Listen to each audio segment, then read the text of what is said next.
धाकड़ खबर बेखौफसमा बेबाक अंदाज। धाकड़ खबर के न्यूज़ रूम से मैं आपके साथ हूं अकरम रईस खान। जैसा कि आप सभी लोग जानते हैं, फ्राइडे यानी कि जुमे के दिन यानी कि शुक्रवार के दिन धाकड़ खबर का ऑफिस बंद रहता है और बृहस्पतिवार यानी कि गुरुवार यानी कि जुमे की रात को हम लोग ऑफिस से घर के लिए निकल जाते हैं। उसी वक्त जाते हुए मैंने आपसे एक वादा किया था कि अमित शाह देश के गृह मंत्री और भोपो मीडिया वाले स्टाइल में कहें कि इस वक्त देश के सबसे ताकतवर नेता बंगाल पहुंचे हुए ठाकुरबाड़ी में मतुआ समुदाय को संबोधित करने वाले हैं, लेकिन वो देर से करेंगे। तब तक हम लोग निकल जाएंगे। मैं परसों वापस लौटूंगा और आपके सामने रखूंगा कि आखिर उन्होंने सीएए को लेकर क्या बोला है। तो उसी जिम्मेदारी को निभाते हुए मैं आपके सामने खबर रखने जा रहा हूं कि अमित शाह ने सीएए को लेकर क्या बोला है। पर मुझे लगता है कि उन्होंने सीएए को लेकर क्या बोला है वो आपके सामने रखने से पहले बेहतर होगा सीएए पर एक नज़र डाल लेते हैं। सीएए सिटीजनशिप अमेंडमेंट एक्ट, जिसे पहले सीएबी कहा जाता था यानी कि सिटीजनशिप अमेंडमेंट बिल कहा जाता था, उसके बाद ये सीएए बन गया। 11 दिसंबर 2019 को ये पार्लियामेंट के दोनों सदनों से यानी कि पहले लोकसभा से और फिर राज्यसभा से पास हो गया। इसके बाद इसको राष्ट्रपति के पास भेज दिया गया। 11 जनवरी 2020 का वो दिन आया जब राष्ट्रपति ने भी अपनी चिड़िया यानी कि अपने दस्तखत बैठा दिया, अपनी मंजूरी दे दी। उसके बाद इस कानून को देश में लागू कर दिया जाना चाहिए था 11 जनवरी 2020, लेकिन 11 जनवरी 2020 को राष्ट्रपति से अनुमति मिलने के बाद भी इस कानून को मोदी सरकार लागू नहीं कर पाई। क्यों नहीं कर पाई, उसकी पृष्ठभूमि को भी आपको समझना पड़ेगा। सरकार कहती है कि अभी इसकी नियमावली नहीं बन पाई है, कोरोना लागू हो गया, फिर उसके बाद लॉकडाउन आ गया, इस वजह से हम लोग नियमावली तैयार नहीं कर पाए हैं। बताइए, उसी बीच में कोरोना के दौर में ये किसानों से जुड़े हुए कानून ले आए, उनको लागू कर दिया। उसी बीच में ये नई शिक्षा नीति ले आए, उसको लागू कर दिया। लेकिन जो कानून इन्होंने कोरोना से पहले बना दिया था पार्लियामेंट से 11 दिसंबर 2019 को और 11 जनवरी 2020 को, उसको राष्ट्रपति ने मंजूरी भी दे दी थी, उसकी नियमावली तैयार नहीं कर पा रहे हैं ना। कमाल की बात, उसकी वजह क्या है वो भी जान लीजिए। जैसे ही ये कानून 11 दिसंबर 2019 को पार्लियामेंट से पास हुआ, वैसे ही आपने देखा होगा 14 दिसंबर से आसपास में जामिया की हिंसा हो गई थी और उसके बाद 18 दिसंबर से शाहीन बाग शुरू हो गया था। और शाहीन बाग धीरे धीरे पूरे देश ही नहीं दुनिया भर में फैल गया था। हजारों जगह पर शाहीन बाग जैसे धरने प्रदर्शन शुरू हो गए थे सीएए कानून को लागू करने के खिलाफ। तो सरकार गड़बड़ा गई थी, हड़बड़ा गई थी, घबरा गई थी, इस तरीके से कहा जाए, और उसने आज तक इस कानून को लागू नहीं किया। वो बार बार बचने की कोशिश करती है। हाल फिलहाल में भी आपने देखा होगा एक बयान आया था कैलाश विजयवर्गीय का। बंगाल के प्रभारी हैं, असल में तो नेता इंदौर के हैं और मध्य प्रदेश के रहने वाले हैं, लेकिन इंदौर में उनके सामने बहुत सारी दिक्कतें हैं। जैसे पहली दिक्कत, सुमित्रा महाजन जो ताई हैं और कई बार की लोकसभा सांसद रह चुके हैं, लोकसभा की स्पीकर भी रह चुकी हैं, उनसे इनका 36 का आंकड़ा। दूसरा 36 का आंकड़ा है कैलाश विजयवर्गीय का शिवराज सिंह चौहान से, क्योंकि कैलाश विजयवर्गीय जो है वो भी सीएम बनना चाहते हैं और इस बार तो उन्होंने खूब कोशिश की कैलाश विजयवर्गीय ने सीएम बनने की, ताकि शिवराज सिंह को रोक सकें। तो इसी वजह से बीजेपी ने उनको यहाँ से हटा रखा है, बंगाल का प्रभारी उनको बना रखा है। उन्होंने दिसंबर के महीने में एक बयान जारी किया जो हमने आपके सामने खबर रखी है। अगर आप नहीं देख पाए तो डिस्क्रिप्शन में देख सकते हैं या आई बटन पे लिंक लगवा देते हैं, वो देख सकते हैं। इन्होंने कहा जनवरी से लागू हो जाएगा सीएए।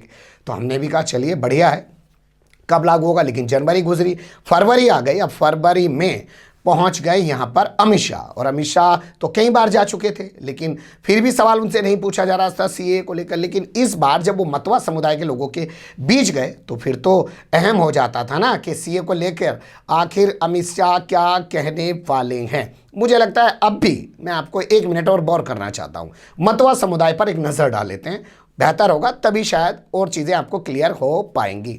मतवा समुदाय ये वो लोग हैं जो बांग्लादेश से आए हुए हैं। इनके सामने आज भी नागरिकता का सवाल है। ये यहाँ रहते ज़रूर हैं, इनके पास वोट का अधिकार है। 21 ऐसी विधानसभा सीटें हैं जिन पर इनका प्रभाव है। माना जाता है कि 2018 में बीजेपी ने जब इनसे वादा किया कि हम लेके आएंगे सीएए और आपको जो है नागरिकता दे देंगे, तो उसके बाद इन्होंने 2019 में आसपास में जितनी भी लोकसभा सीटें थी वो सब बीजेपी के खाते में डाल दी। तो अब बीजेपी को लग रहा है कि जो मतवा समुदाय लोकसभा चुनाव में हमें वोट दे गया था सीए बनाने पर, सीए लाने के वादे पर, अब तो हम सीए ले आए हैं, अब तो हम लागू करना बाकी रह गया। तो इसी आधार पर ये हमें 2021 के बंगाल विधानसभा चुनाव में भी वोट दे देंगे। तो यही है मतवा समुदाय की कहानी। लेकिन क्या मतवा समुदाय समझेगा किस तरीके से बीजेपी इस मामले को टालती जा रही है। अब पहले आप यहाँ पे अमित शाह का बयान सुनिए, फिर आगे बताएंगे कि इस बयान के क्या मतलब और क्या माने निकलते हैं। मित्रों, मैं इतना ही कहना चाहता हूं कि एक बार आप सभी लोग भारतीय जनता पार्टी को जिताने का प्रयास करिए। हम बंगाल को सोनार बांग्ला बनाएंगे। मित्रों, यहां मतवा समाज के लोग हैं और भी कई लोग हैं, नाम शूद्र समाज के, हर जाति से बांग्लादेश के से शरणार्थी के रूप में यहां पर लोग आए हैं। 70 साल हो गए, उनको ना नागरिकता मिलती है ना सम्मान मिलता है। जब विभाजन हुआ, कांग्रेस के नेताओं ने वादा किया था कि जो भी हिंदू शरणार्थी आएंगे हम सबको नागरिकता भी देंगे, उनको सम्मान भी देंगे और उनको गले से भी लगाएंगे। गले लगाना तो दूर रहा, नागरिकता नहीं दी। 2018 में हमने वादा किया था कि 19 में नरेंद्र मोदी सरकार चुनकर लाई है, हम सिटीजनशिप में अमेंडमेंट कर कर कानून लाएंगे जो मेरे मतवा समाज के भाइयों को भारत की नागरिकता देगा, भारत की नागरिकता देगा। हमने 2018 में वादा किया था, 19 में मतवा समाज ने हमारी झोली कमल के फूलों से भर दी। मोदी सरकार बनी और हमने तनिक भर भी देर नहीं की, 2020 में ही हम सीए लेकर आए और आज कानून अस्तित्व में आए। बीच में कोरोना आ गया, ममता दीदी ने शुरू कर दिया कि झूठा वादा है, कुछ होगा नहीं, देंगे नहीं, और वो देंगे तो हम देने देंगे नहीं, हम उसको रोकेंगे, मेरी जान है तब तक नहीं होगा। ममता दीदी, हम तो वो लोग हैं जो कहते हैं वो करते हैं, जो कहते हैं वो करते हैं। हमने सीए का कानून पारित किया है।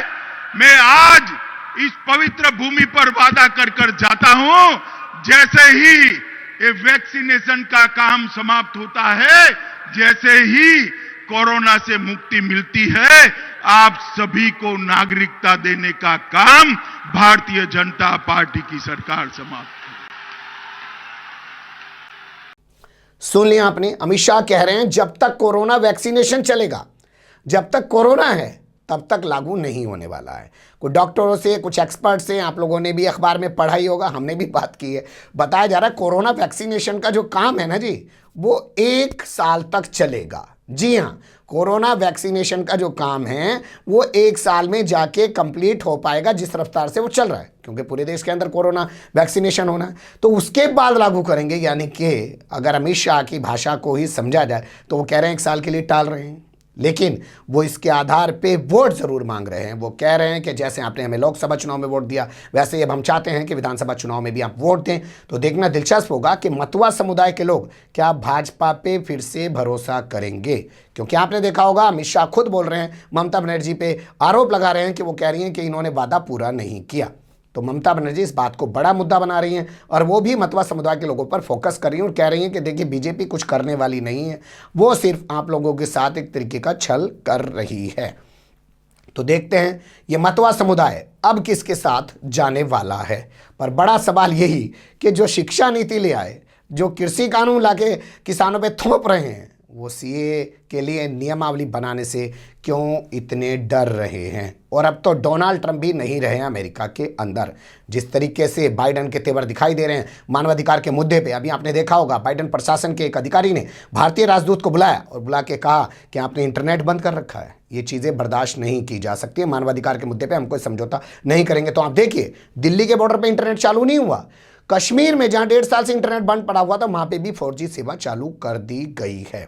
चारों तरफ से आवाज़ें उठ ही रही हैं और आपके जो संयुक्त राष्ट्र के महासचिव हैं वो भी इस मामले को लेकर सवाल उठा रहे हैं मोदी सरकार की भूमिका पर। तो क्या वो सीए को टालने जा रही है, ठंडे बस्ते में उसने डाल दिया है, या वो वाकई में इसको लागू करेगी। कैलाश विजयवर्गीय कहते हैं जनवरी में होगा, और अब अमित शाह कह रहे हैं कि भैया जब वैक्सीनेशन हो जाएगा, कोरोना चला जाएगा, उसके बाद CAA लागू होगा। यही एक अपडेट था, मुझे लगा आपको रूबरू कराऊं। कमेंट्स के रूप में आप लोग अपनी राय दे सकते हैं, खबर को लाइक कर सकते हैं, चैनल को सब्सक्राइब कर सकते हैं, ज़्यादा से ज़्यादा हमारी खबरों को शेयर कर सकते हैं। फिर ऐसे ही किसी सुलगते हुए या उलझते मुद्दे लेकर मैं आपके सामने हूँगा हाजिर। फिलहाल अभी मुझे दें इजाज़त।